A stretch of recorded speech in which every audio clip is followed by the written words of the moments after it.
பவி teacher ஒட்டு துணி இல்லாம நடிச்சதுக்கு காரணம் இதுதான்ப்பா அப்படிங்கிற மாதிரி ஒரு இன்டர்வியூல ஓபன் டாக் ஒண்ணு கொடுத்திருக்காங்க. அத பத்தி தான் இந்த வீடியோல நம்ம இப்போ முழுமையா பார்க்க போறோம். ஆஹா கல்யாணம் அப்படிங்கிற வெப் சீரிஸ் எல்லாருக்கும் நல்லாவே தெரியும். சூப்பர் டூப்பர் ஹிட் அடிச்சுச்சு. அது மட்டும் இல்லாம அந்த ஒரு சீரீஸ்ல பவி டீச்சர் அப்படிங்கிற கேரக்டர்ல நடிச்ச பிரகிதா சாகாவை பத்தி எல்லாருக்கும் நல்லாவே தெரியும். அவங்களுக்கு எக்கச்சக்கமான ரசிகர்கள் கூட்டம் அப்பவே இருந்தாங்க.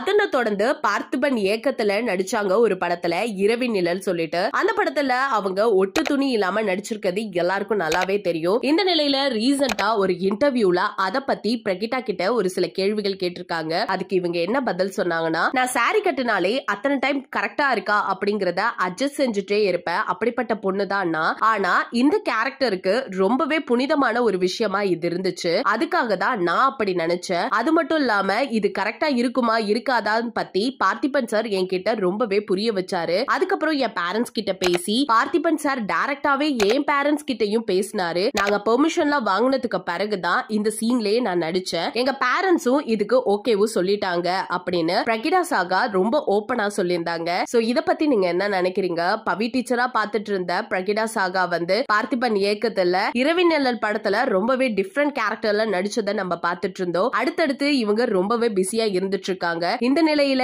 இந்த செய்தி இப்ப வெளியில வந்திருக்கத பார்த்துட்டு ரசிகர்கள் எல்லாருமே நிறைய பேர் வந்து அவங்களுக்கு வாழ்த்துக்களை தெரிவிச்சுட்டு வந்துட்டு இருக்காங்க. சோ இத பத்தி நீங்க என்ன நினைக்கிறீங்க அப்படிங்கறத மறக்காம நம்ம கமெண்ட் செக்ஷன்ல ஷேர் பண்ணிக்கோங்க.